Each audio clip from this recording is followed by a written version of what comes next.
কামনা করি। চলুন জেনে নিই ভগবান বিষ্ণুকে কেন নারায়ণ বলা হয়। তাহলে চলুন শুরু করা যাক। ভগবান বিষ্ণুর আরেক নাম নারায়ণ। কেন ভগবান বিষ্ণুকে নারায়ণ বলা হয় আজ বলবো সেই কথা। ভগবান বিষ্ণুর অনেক নাম রয়েছে, যেমন হরি, অচ্যুত, জনার্দন, অনন্ত, পুরুষোত্তম ইত্যাদি। এইসব নামের নিজস্ব গুরুত্বও আছে। বিষ্ণু নারায়ণ নামেও ডাকা হয়, কিন্তু আপনি কি জানেন কিভাবে ভগবান বিষ্ণুকে নারায়ণ বলে ডাকা হয়, কেন ডাকা হয়? তাহলে আসুন জেনে নিই তার পেছনে একটি পৌরাণিক কাহিনী। পৌরাণিক কাহিনী অনুসারে দেবর্ষি নারদ শ্রী বিষ্ণুর পরম ভক্ত। ভগবান বিষ্ণুকে নারায়ণ বলে ডাকতেন। পানির সমার্থক অর্থ নীর, যা সংস্কৃতে ব্যবহৃত হলে কিছু পরিস্থিতিতে নরও বলা হয়। নারায়ণের অবিধানিক অর্থ হল জল, যার প্রথম অয়ন বা অধিষ্ঠান অর্থাৎ বাসস্থান হল জল। কারণ ভগবান বিষ্ণু বৈকুণ্ঠ ধামে ক্ষীরসাগরের অগাধ গভীরে অবস্থান করেন, তাই তাকে নারায়ণ বলা হয়। বিষ্ণু পুরাণে বলা হয়েছে যে সৃষ্টির শেষের সময় সব কিছু জলে তলিয়ে যায় এবং সমগ্র মহাবিশ্বে অন্ধকার হয়ে যায়। ভগবান বিষ্ণু অনন্ত নিদ্রায় জলে শয়ন করেন। দেবতাদের দিন শেষ হলে ভগবান বিষ্ণু আবার বিশ্ব সৃষ্টি করেন এবং তার থেকে ব্রহ্মা ও শিবের জন্ম হয়। ভগবান বিষ্ণু প্রথম মানব রূপে আবির্ভূত হন, তাই শাস্ত্রে তাকে আদি পুরুষও বলা হয়।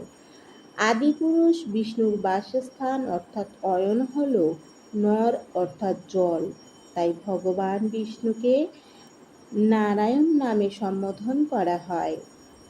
বিষ্ণু নামের অর্থ ভগবান নারায়ণকে বিষ্ণু বলা হয় কারণ তার পদ্মের মতো চোখ রয়েছে, অর্থাৎ চতুর্ভুজা এবং কৌস্তকামানিতে শোভিত, এবং সর্বব্যাপী হরি নামের অর্থ ভগবান বিষ্ণু জগতের রক্ষক এবং সেই সাথে দুঃখ দূরকারী, তাই তাকে হরি নামেও সম্বোধন করা হয়। অচ্যুত নামের অর্থ হল ভগবান বিষ্ণুর এই নামের অর্থে ধ্বংস করা যায় না এবং যিনি অমর। পুরুষোত্তম নামের অর্থ হল পুরুষোত্তম শব্দের অর্থ পুরুষদের মধ্যে যিনি শ্রেষ্ঠ, এবং এটি বিষ্ণুর অনেকগুলো উপাধির মধ্যে একটি। এবার বলি ভগবান বিষ্ণুর উৎপত্তি কিভাবে হয়েছে। শিবপুরাণ অনুসারে ভগবান শিব বিষ্ণুকে জন্ম দিয়েছিলেন। একবার শিব পার্বতীকে বলেছিলেন যে এমন একজন মানুষ থাকা উচিত যে বিশ্ব জগতের যত্ন নিতে পারেন। শক্তির কারণে বিষ্ণুর জন্ম হয়েছিল, আর চেহারাও ছিল অনন্য। তার চোখ ছিল পদ্মের মতো, তার 4টি বাহু ছিল এবং তিনি কৌস্তকামমণিতে শোভিত ছিলেন। এছাড়াও সর্বব্যাপী কারণে তার নাম রাখা হয়েছিল বিষ্ণু।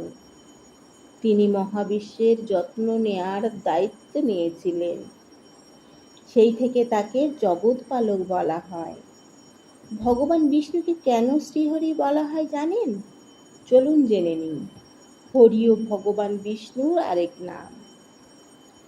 হরি মানে যিনি হেরে যান, এবং কিছু বিশেষ পরিস্থিতিতে হরিকেও চুরি করা বোঝায়।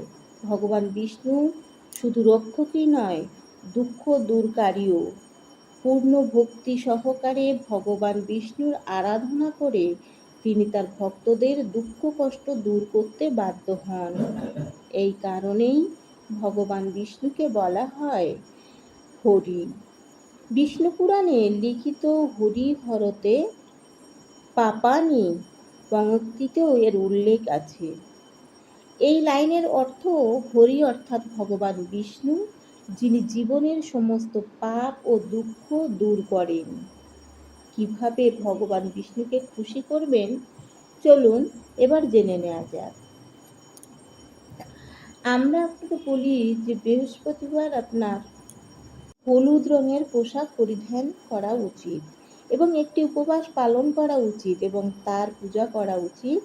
এই দিনে ভগবান বিষ্ণুর কোনো মন্ত্র জপ করলেই উপকার পাবেন, যে কোনো মন্ত্র।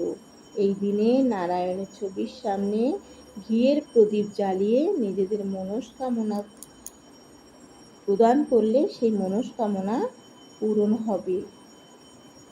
হরে কৃষ্ণ।